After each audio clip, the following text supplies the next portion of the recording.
Alright, our next video is on everyone's favorite topic, fractions. Now specifically we're going to talk about multiplication fractions today. Now this is a topic that scares a lot of people, but it's really not hard.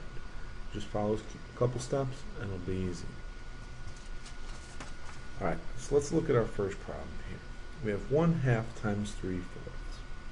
Now, for multiplying fractions, all we need to do is multiply across. So, we're going to go across. Now, when we multiply, 1 times 3 is 3. Now remember, I need to leave my fraction bar there. That's why I wrote it in. 2 times 4 is 8. So, that's all we had to do. 1/2 times 3/4 is 3/8. Alright, let's try another example. Again, we're going to multiply across. 2/5 times 5/6. Alright, going to put in my fraction bar. 2 times 5 is 10. And 5 times 6 equals 30. Now, you can't leave fractions. Well, you can, but generally you want to reduce your fractions. You don't want to leave a number that is, not simplified. You want it in simplest terms. You want to reduce it down. Now, 10/30ths is a pretty easy one to do. All we have to do is to divide the top and bottom by 10. And 10 divided by 10 is 1. 30 divided by 10 is 3. So all we did was reduce 10/30ths down into 1/3. Now, I will show you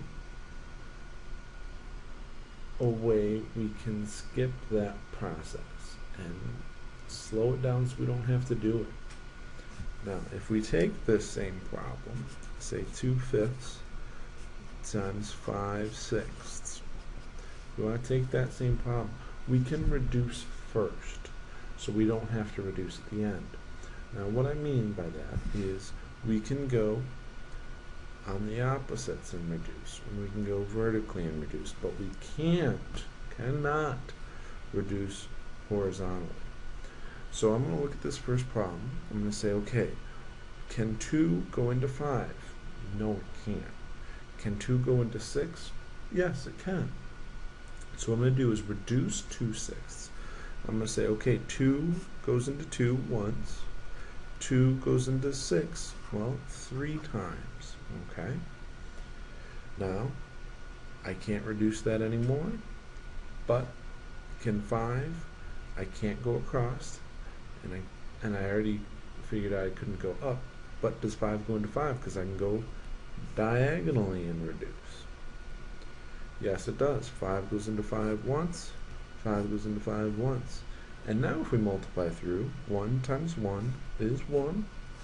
1 times 3 is 3. So you can either reduce at the end or reduce in the beginning. Generally, it's going to be easier for you and you're going to save yourself time and hassle if you reduce in the beginning instead of at the end, because you might miss things. That's just a couple tips. Hope it helps. Thanks.